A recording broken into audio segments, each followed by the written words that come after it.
நான் சொல்றது அத்தனையும் உண்மை சத்தியம். உங்களுக்கு தெரியும் தலைவரை பத்தி நான் சொல்றது எல்லாமே உண்மை. தலைவர் மட்டும் முதலமைச்சர் ஆயிருந்தாருன்னா நம்ம தமிழ்நாட்டுல இந்தியாவில நம்பர் 1 கொண்டு வந்திருப்போம். அவ்வளவு திட்டங்கள் மக்களுக்காக மக்கள் பணி என்ற திட்டம் தமிழ்நாடு முழுக்க செஞ்சார். எத்தனை திட்டம் யோசிச்சு பாருங்க. அதே மாதிரி காது கேளாதவர்கள், ஊனமுற்றவர்கள், கண் பார்வை இல்லாதவங்க ஸ்கூல் ஃபீஸ் கட்டுறது, சைக்கிள் வாங்கி தர்றது என்று எத்தனையோ திட்டங்களை மக்களுக்காக கேப்டன் செஞ்சார். தன்னை தேடி வரவர்கள் வயிறார சாப்பிடணுன்றது கடைசி வரைக்கும் உறுதியாக இருந்தவர் நமது கேப்டன். ஐயப்பனை தான் நம்ம அன்னதான பிரபுன்னு சொல்லுவோம். இன்னைக்கு உலகமே கேப்டனை அன்னதான பிரபு என்று சொல்கிறார்கள் என்றால் என் வார்த்தை மிக இல்லை. தமிழ்நாட்டில், இந்தியாவில, உலகம் முழுவதும் இருந்து இன்னைக்கு நம்ம கேப்டனை பார்க்க வந்துட்டு இருக்காங்க. வருகின்ற அனைவருக்கும் நம்ம கேப்டன் ஆலயத்திலே உணவளித்து எல்லாரும் உபசரிக்கப்பட்டு அன்பாக நாம அவங்களை கவனிச்சு அனுப்பிட்டு இருக்கோம். இது எல்லாரும் யாருக்கு கிடைச்ச பெருமை? கேப்டனுக்கு கிடைச்ச பெருமை. அதனால நம்ம தலைவர் எங்கேயும் போல. இந்த உலகம் இருக்கும் வரை கேப்டன் புகழ் நிலைத்து நிற்கும். நம்ம கேப்டன் நிரந்தரமானவர், மக்கள் தலைவர், மக்கள் மனதில் நீங்காத இடம் பிடிச்சவர் நம்ம கேப்டன். அப்போ கேப்டனுடைய கனவு, லட்சிய கொள்கைகளை நாம் வெல்ல வேண்டுமா வேண்டாமா? வென்றெடுக்க வேண்டுமா வேண்டாமா? ஒன்னொன்னா மக்களுக்கு சொன்னாரு, ஒன்னொன்னா சொன்னாரு. யோசிச்சு பாருங்க. வீடு தேடி ரேஷன் பொருள் ஒன்று வரும் சொன்ன உத்தம தலைவர்.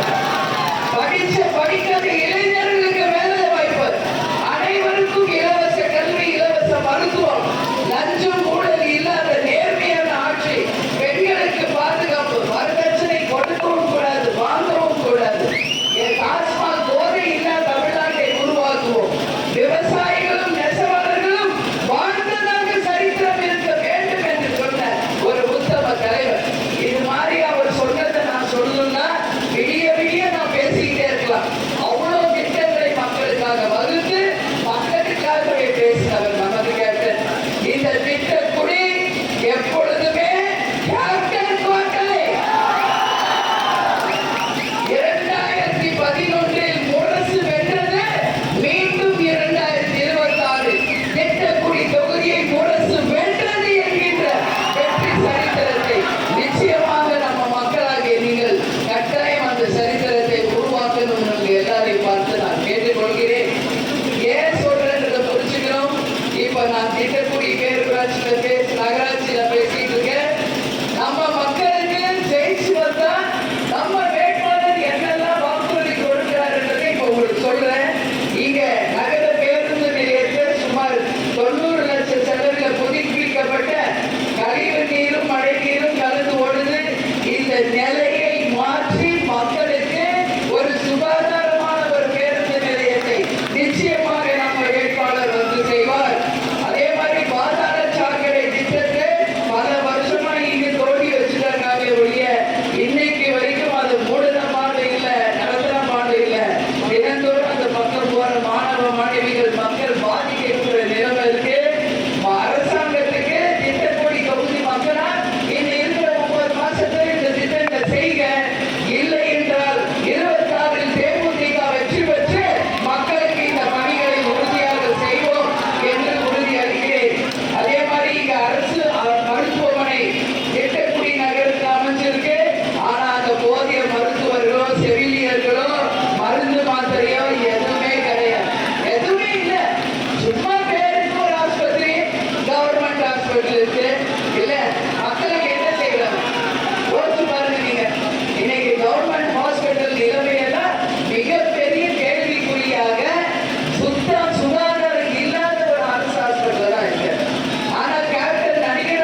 இல்லையா?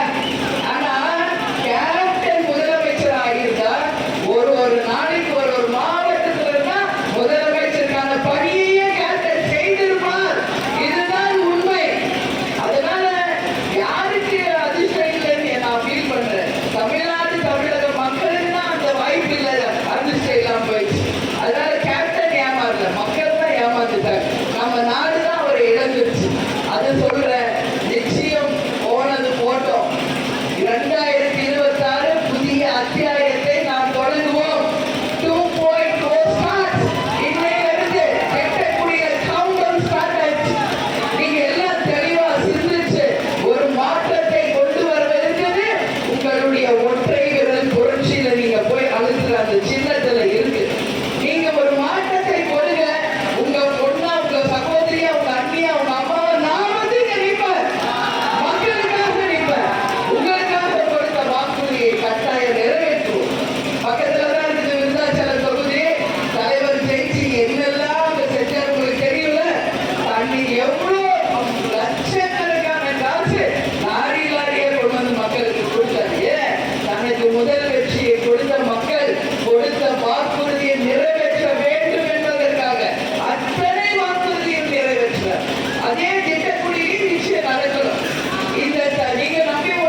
திமுக மட்டும்தான் என்பதை நாம் கடலூர்ல, அதுவும் இந்த திட்டக்குடி பக்கத்துல தான் இருக்கு, உங்களுக்கு ரொம்ப பக்கம்.